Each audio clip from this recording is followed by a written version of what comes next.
Okay, हमने method study तक कर लिया था। अब नेक्स्ट एलिमेंट जो हम करने जा रहे हैं वो है मोशन स्टडी। ओके, हमारे पास मोशन स्टडी में क्या है, there are two types of motions. One are productive motions, another are unproductive. Please अपने माइक्स बंद रखोगे। मैंने अनम्यूट इसलिए रखा हुआ है कि कोई किसी को डाउट हो तो पूछ सकते हो। ओके, अनप्रोडक्टिव मोशंस, दो तरह की मोशंस हैं, productive and unproductive motions. Now motion study helps us in analyzing as to what type of motion will actually result in better productivity।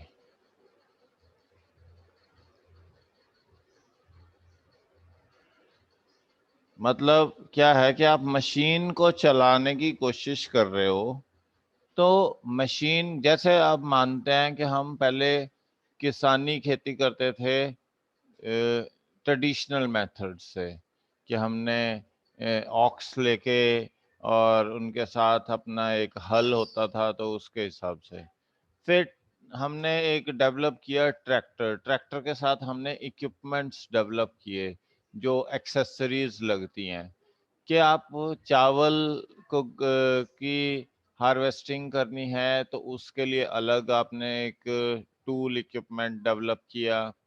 फिर आपने क्या कहते हैं, अनियन की हार्वेस्ट की सोइंग करनी है, हार्वेस्टिंग करनी है, तो आपने अलग टूल इक्विपमेंट डेवलप किया। कॉटन के लिए अलग किया, वीट के लिए अलग किया। ओके, तो अब ये सारे धीरे धीरे धीरे, पहले क्या होते थे, हैंड से आप अपने इन सारे प्रोडक्ट्स की हार्वेस्टिंग करते थे या सोइंग करते थे, या इनके वीड्स को निकालते थे।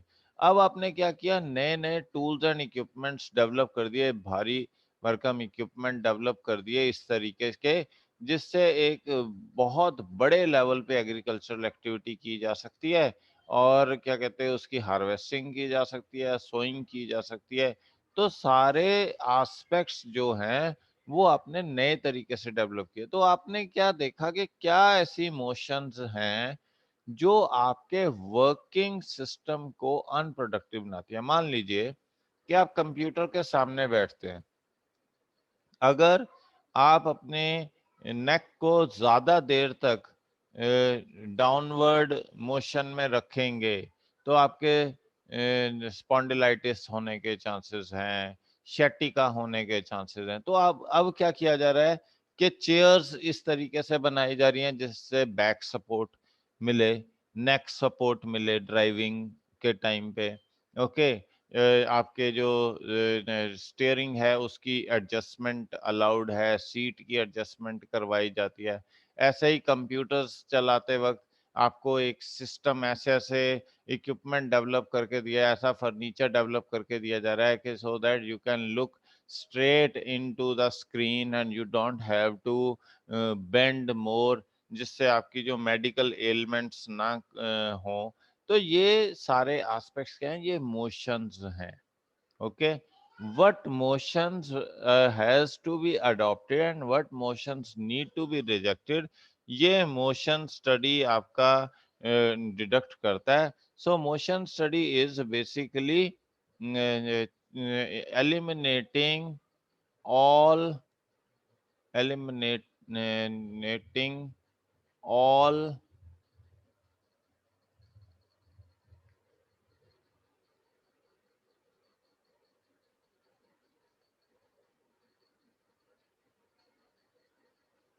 all unproductive motions, okay, so that we can improve upon productivity. तो इससे क्या है, जब आप ज्यादा से ज्यादा प्रोडक्टिव मोशंस के ऊपर फोकस करोगे, it saves time, efforts, energy, improves productivity,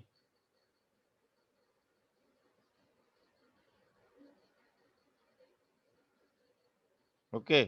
तो ये सारा है आपके पास। तो मोशन स्टडी बेसिकली यूज की जाती है to design an equipment so as it improves our productive motions, okay, which finally helps in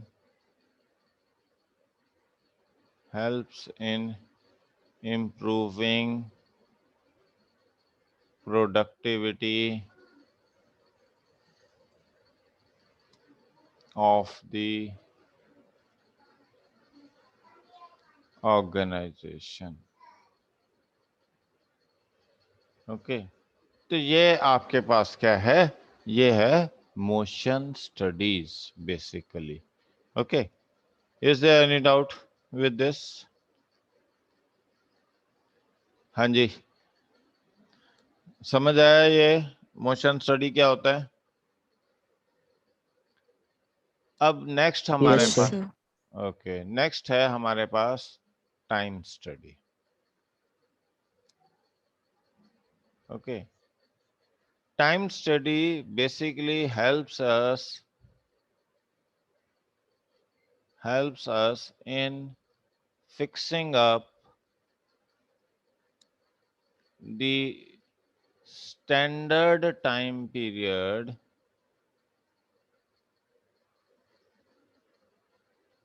required to complete any task, okay. तो ये स्टैंडर्ड टाइम पीरियड है, okay, to complete any task.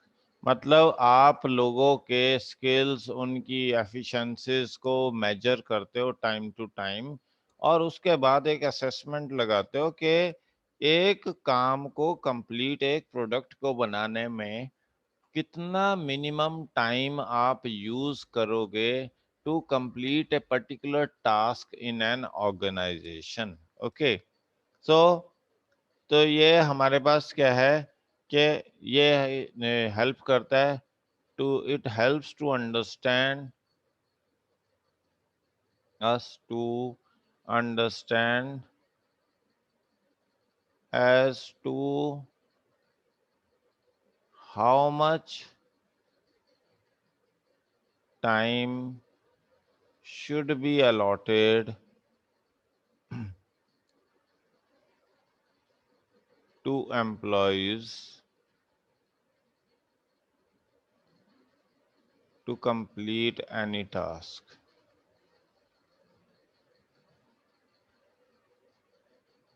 मतलब हर task का आपके पास एक standard time है, तो आप कितना टाइम दोगे वो आपको कैलकुलेट करने में ये हेल्प करता है time study, okay. Another important thing is that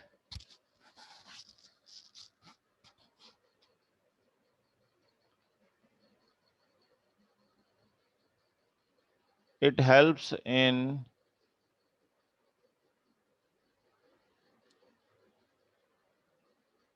estimating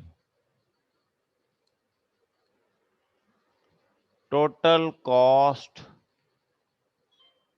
involved in completion of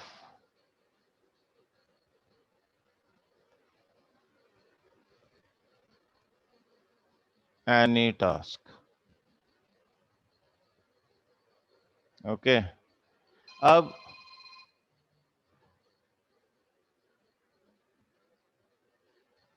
आप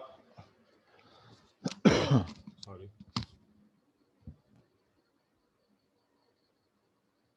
हेलो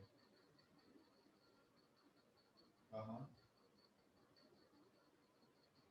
कहाँ आया वो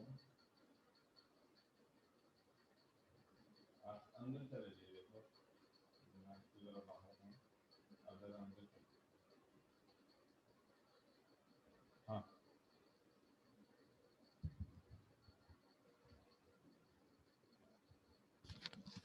तो यहाँ आपकी कॉस्ट इन्वॉल्व है। मान लीजिए कि आपको एक फ्लाईओवर बनाना है।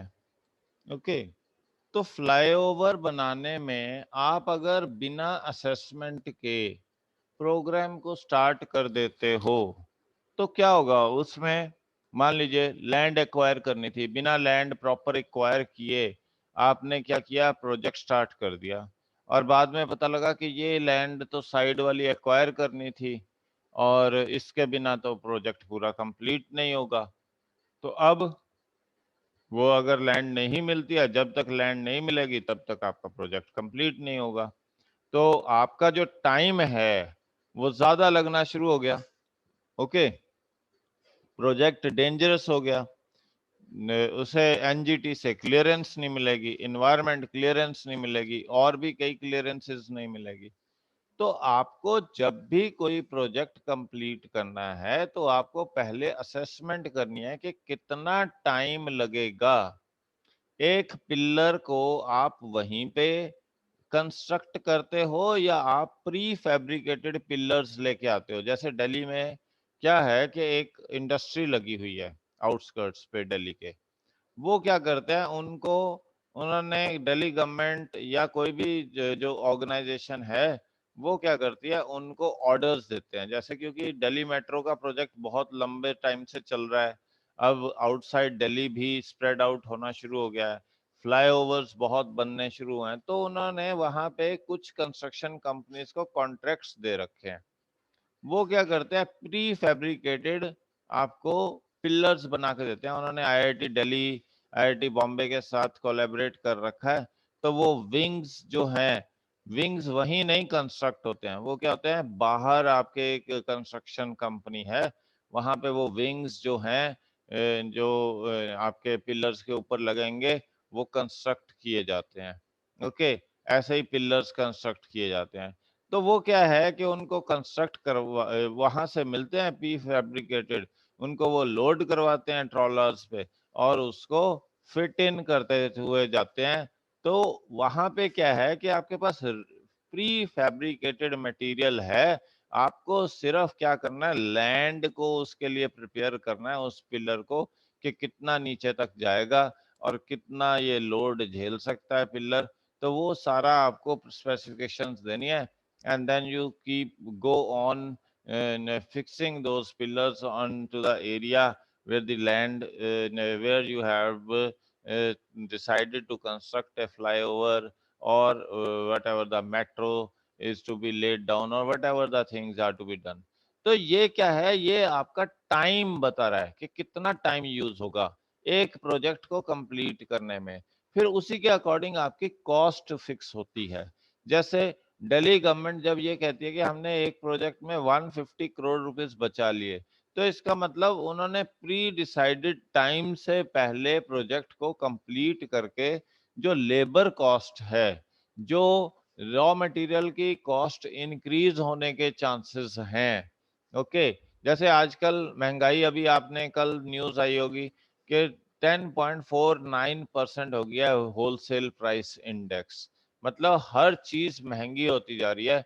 आप आज की डेट में आलू प्याज टमाटर को मत देखो, क्योंकि ये सीजनल है, लोकल सप्लाईज हैं, तो इनकी जो कॉस्ट है कंपैरेटिवली कम चल रही है।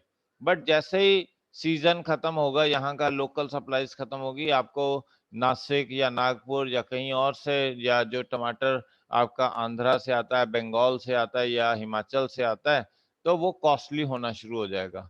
तो कॉस्ट जो है आपकी बढ़ती चले जाती है। तो इस तरीके से जब आपकी इन्फ्लेशनरी ट्रेंड है और आप जितना डिले करोगे काम को कंप्लीट करने में, वो सारा डिले जो है वो कॉस्ट में ऐड होता चले जाएगा। जैसे लेबर आजकल अवेलेबल नहीं है, अगर आप इस लेबर को आइडल कर दोगे थोड़े दिनों के लिए कि नहीं अभी काम नहीं है, आप अभी काम पे मत आओ, बाद में आना, तो इनमें से कुछ लोग चले जाएंगे। कुछ लोग चले जाएंगे, जो रिमेनिंग रह जाएंगे वो आपसे कॉस्ट डबल मांगना शुरू कर देंगे। तो इस तरीके से आपकी कॉस्ट बढ़ जाएगी। ओके, तो टाइम क्या है आपका, एक तो कंप्लीशन को बताता है कि कितनी जल्दी आपका कंप्लीट होगा कोई भी टास्क, और सेकेंडली ये बताता है कि आपकी कितनी कॉस्ट इन्वॉल्व होगी इन completing any particular project. Okay, तो ये आपके पास है। और तीसरा ये क्या डिसाइड करता है आपके पास, incentive schemes, incentives to be provided to employees। जो तो एफिशिएंट एम्प्लॉयज हैं उनको इंसेंटिव भी तो देना है। आपने काम टाइम से पहले कंप्लीट कर दिया तो उसका बेनिफिट क्या है कि अगर आपको सेम सैलरी मिल रही है, जो काम लेट करते हैं उनकी और आपकी सैलरी में कोई फर्क नहीं है। तो यहाँ इस चीज को डिफरेंशिएट करने के लिए, एफिशिएंसी को रिवॉर्ड करने के लिए भी टाइम स्टडी की जाती है, so that those employees who complete any task within a stipulated time period, they need to be incentivized, and that is what the time study is being done for। okay, अब इसके बाद हमारे पास है next element और next aspect है आपके पास, that is fatigue study.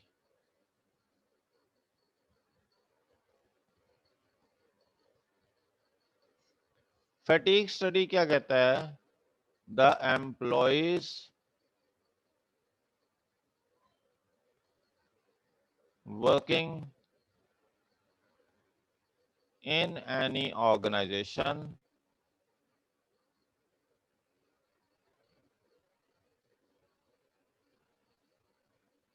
are bound to get tired after a particular time period। okay, thus to reduce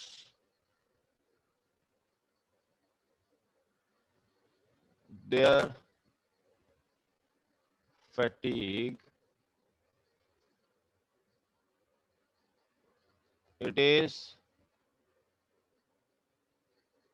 important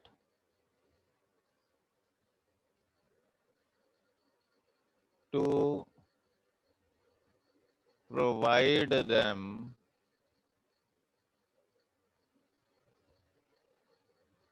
rest intervals so as they can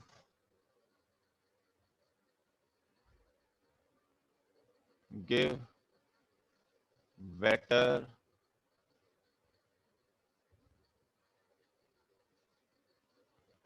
productivity। Okay, तो fatigue study basically आपके employees tired हो जाते हैं कुछ time के बाद, तो उनको रेस्ट इंटरवल्स देने के लिए फैटीग स्टडी है। तो फैटीग स्टडी क्या स्टडी करती है, पहली चीज, how many rest intervals are required.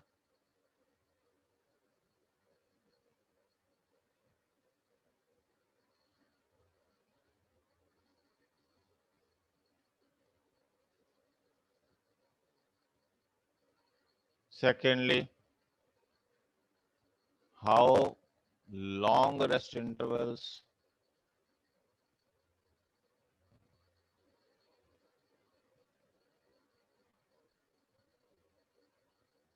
एक तो कितने रेस्ट इंटरवल चाहिए, फिर कितना बड़ा रेस्ट या कितना छोटा रेस्ट इंटरवल होना चाहिए, और फिर उनकी फ्रीक्वेंसी ऑफ रेस्ट इंटरवल कितने कितने टाइम के बाद दे देने चाहिए। Frequency of rest intervals. Okay, तो ये कौन स्टडी करता है?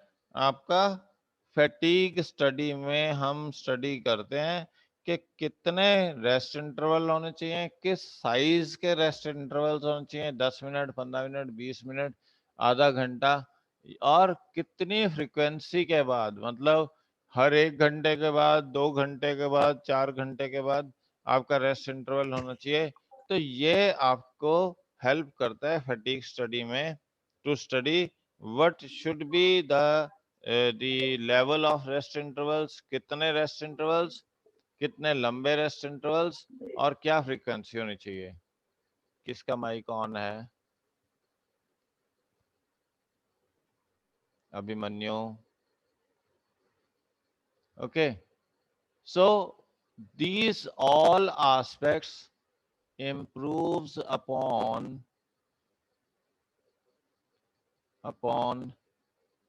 efficiency, okay, efficiency, productivity and performance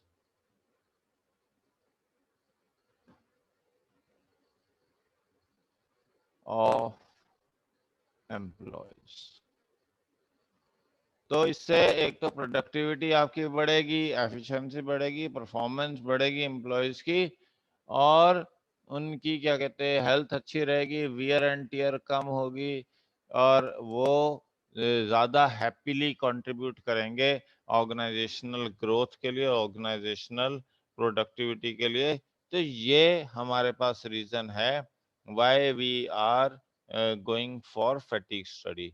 तो जनरली फैटीग होती क्यों है? क्योंकि आपके पास बहुत सारे लॉन्ग वर्किंग आवर्स हैं, बहुत बैड कंडीशंस हैं, पॉलिटिक्स हो रही है इंस्टीट्यूशन में, ओके, अननेसेसरी बैड बॉसेस हैं आपके पास, वो हिंड्रेंसेस क्रिएट करते हैं।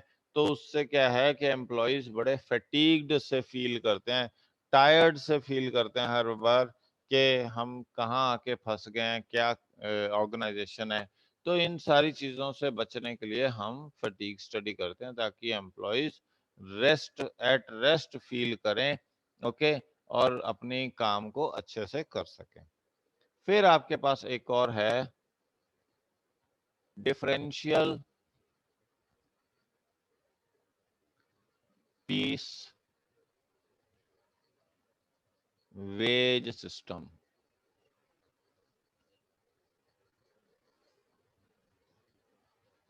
अब डिफरेंशियल पीस वेज सिस्टम क्या कहता है? दैट सैलरीज और wages of employees should be decided on the basis of their performance in terms of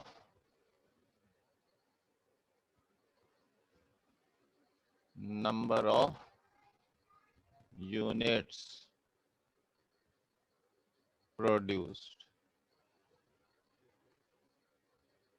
okay जी, कि कितने यूनिट्स प्रोड्यूस किए जाते हैं। मान लीजिए हम कहते हैं कि अगर आप पूरे दिन में 400 यूनिट्स प्रोड्यूस करोगे, तो हम आपको पर यूनिट 2 रुपए देंगे। ओके। अगर आप 400 से ज्यादा प्रोड्यूस करोगे, 400 टू 600 प्रोड्यूस करोगे, okay, on every additional unit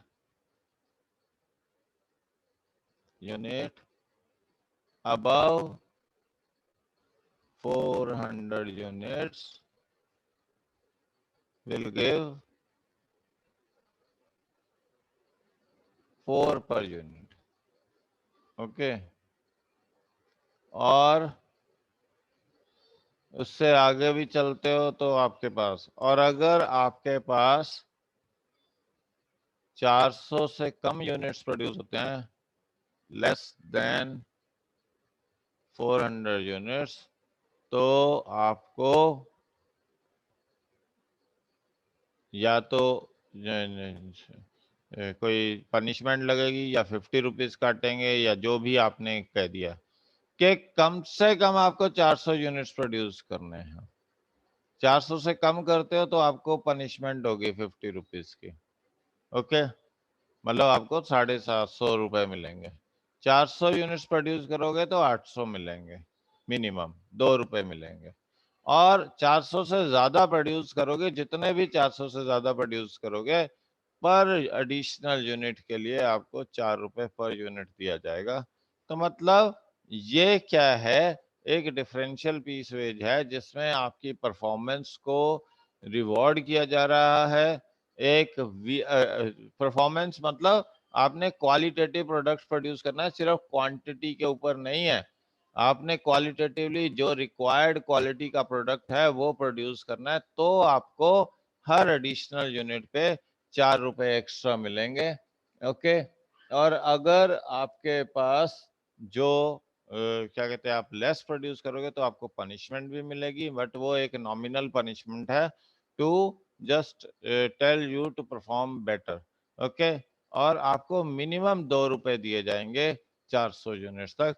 तो ये जो आपका सिस्टम है, ये आपका डिफरेंशियल पीस वेज रेट है। जब आपको पता है कि मेरे को एक्स्ट्रा परफॉर्मेंस करने पे इतना बेनिफिट होगा कि 400 पे मैं 8 रुपए कमाता, 800 रुपए कमाता हूँ, और 200 एक्स्ट्रा यूनिट्स और प्रोड्यूस करूंगा तो मैं 1600 यूनिट, क्या मेरे को 4 रुपए पर यूनिट मिलेंगे।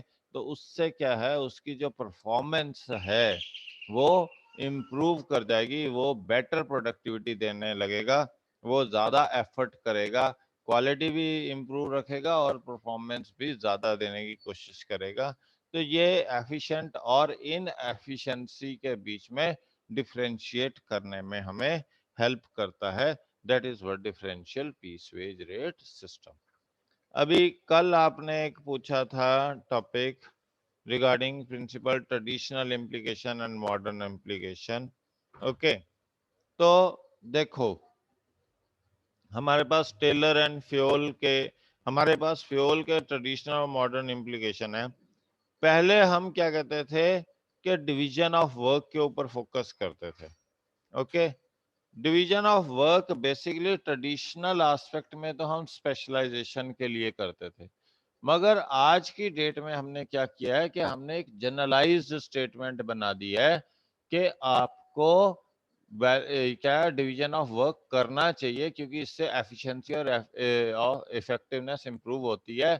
जरूरी नहीं कि आप सिर्फ स्पेशलाइजेशन को लेके आने के लिए डिवीजन ऑफ वर्क करो, बट आप एक ही लेवल के लोगों को इसलिए डिवाइड करते हो वर्क को, ताकि उससे आपकी वियर एंड टियर कम हो, एफिशिएंसी ज्यादा हो, इफेक्टिवनेस भी मिले। तो इसलिए डिवीजन ऑफ वर्क एक जनरल स्टेटमेंट हो गई है आज की डेट में, rather than specialization which was there in traditional concept.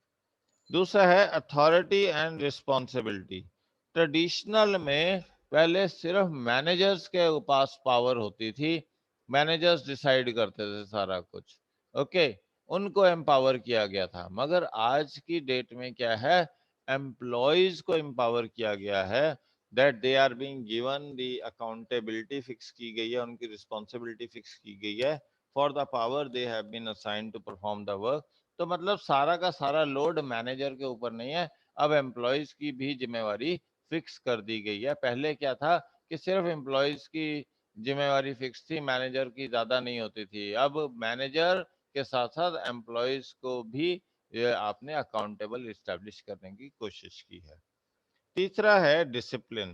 पहले आपके पास क्या था, फॉर्मली आप डिसिप्लिन को इंट्रोड्यूस करते थे, अब हम इनफॉर्मली भी करते हैं उसे। मतलब फॉर्मली तो कर ही रहे हैं, एक रिटर्न स्ट्रक्चर तो है आपके पास, डिफाइंड सिस्टम तो है डिसिप्लिन लाने का, बट एक इनफॉर्मल सिस्टम भी है, पर्सनल इंटरेक्शंस के थ्रू हम उस डिसिप्लिन को इंट्रोड्यूस करने की कोशिश करते हैं। Then there is unity of command is there. तो पहले आपके पास क्या था कि यूनिटी ऑफ कमांड में सबॉर्डिनेट सिर्फ एक बॉस को कर रहे थे, ओके। और यहाँ क्या हुआ कि आपके पास मल्टीपल बॉसेस को लेके आ रहे थे यूनिटी ऑफ कमांड में, तो उसलिए हमने उसको क्या कहा कि नहीं, एक बॉस के पास जाना चाहिए एक इंडिविजुअल को। अगर मल्टीपल बॉसेस के पास जाएगा तो वो क्या हुआ कि उससे प्रॉब्लम क्रिएट होगी। तो इसलिए यूनिटी ऑफ कमांड के कंसेप्ट को लेके आना पड़ा मॉडर्न कंसेप्ट में भी, ओके। फिर यूनिटी ऑफ डायरेक्शन में आपके पास वही था कि आपके पास एक प्लान, एक बॉस, एक डायरेक्शन थी। मगर मॉडर्न में इसलिए लेके आना पड़ा यूनिटी ऑफ डायरेक्शन क्योंकि यहाँ मल्टीटास्किंग होनी शुरू हो गई, मल्टीपल एम्स हो गए, मल्टीपल डायरेक्शंस की तरफ मूव कर रहा था एम्प्लॉय, तो उसको कंट्रोल करने के लिए आपने यूनिटी ऑफ डायरेक्शन को लेके आए, ओके। फिर subordination of individual interest to the organizational interest, okay. तो ये तो ट्रेडिशनल कंसेप्ट में तो क्या था कि employees are committed towards the organizational benefits, okay. अब क्या कह रहे हैं कि इसका कंसेप्ट का थोड़ा मीनिंग बदल दिया है कि अगर ऑर्गेनाइजेशन के बेनिफिट्स होंगे तो एम्प्लॉयज के बेनिफिट्स होंगे, इसलिए एम्प्लॉयज को ऑर्गेनाइजेशन के बेनिफिट्स की तरफ चलना चाहिए। पहले आपके ये कंसेप्ट नहीं था कि एम्प्लॉयज का, ऑर्गेनाइजेशन का बेनिफिट होता है तो एम्प्लॉयज का बेनिफिट होता है, वहां तो जो फिक्स कर दिया एम्प्लॉयज के लिए बेनिफिट्स वो फिक्स थे। बट अब क्या है, अब इस तरह से मोटिवेट किया जा रहा है एम्प्लॉयज को कि आप अगर ऑर्गेनाइजेशनल बेनिफिट्स को अकम्प्लिश करोगे तो आपके इंडिविजुअल एम्स भी अकम्प्लिश होंगे। देन रेमनरेशन ऑफ एम्प्लॉयज, वहां पे ट्रेडिशनल में तो एक फिक्स्ड सिस्टम ऑफ एम्प्लॉयज की रेमनरेशन फिक्स कर दी गई थी कि दिस इज, एक बारी सैलरी डिसाइड कर दी तो वो, अब क्या है, उसे परफॉर्मेंस बेस्ड कर दिया। आपके पास एक मिनिमम लेवल ऑफ रेमनरेशन तो है, उसके बाद अगर आपकी परफॉर्मेंस इंप्रूव करती है तो आपकी सैलरीज और रेमनरेशन को इंप्रूव किया जाएगा। तो ये आपके पास है। फिर है सेंट्रलाइजेशन एंड डिसेंट्रलाइजेशन। पहले आपके पास किसके ऊपर फोकस किया जा रहा था, सेंट्रलाइजेशन के, कि मतलब हायर अप्स को ज्यादा आप अथॉरिटी दे रहे थे, ओके। बट अब आप किसके ऊपर फोकस कर रहे हो, कि अब आप फोकस कर रहे हो कि डिस्पर्स करने के लिए अथॉरिटी को डिफरेंट लेवल्स पे, so that the work can be done in a proper manner. Decentralization पे ज्यादा फोकस हो रहा है as compared to the centralize system. फिर है आपके पास स्केलर चेन। स्केलर चेन में ट्रेडिशनल कंसेप्ट में हम फॉर्मल कंसेप्ट के ऊपर ज्यादा फोकस करते थे, मगर अब जो आपके पास मॉडर्न आ रहा है, इसमें फॉर्मल की जगह इनफॉर्मल एरियाज पे ज्यादा हम फोकस करने की कोशिश कर रहे हैं। स्केलर चेन की जगह गैंग प्लैंक जैसी एस्पेक्ट्स को ज्यादा इन्वॉल्व करने की कोशिश कर रहे हैं, जिससे ज्यादा मोटिवेटेड रहते हैं एम्प्लॉयज, क्योंकि उनकी पर्सनल इंटरेक्शंस इंप्रूव करती हैं, उससे परफॉर्मेंस भी ज्यादा आती है। और ऑर्डर क्या है कि मटेरियल एंड सोशल ऑर्डर जरूरी था ट्रेडिशनल कंसेप्ट के अकॉर्डिंग कंट्रोल के लिए, ओके। बट आज की डेट में ऑर्डर सिर्फ इसलिए है कि उससे कोऑर्डिनेशन होती है। एक वहां क्या था, कंट्रोल कंसेप्ट के लिए था, मगर यहाँ किस एस्पेक्ट के लिए है, कोऑर्डिनेशन के लिए। तो ये कुछ एस्पेक्ट्स हैं, ओके।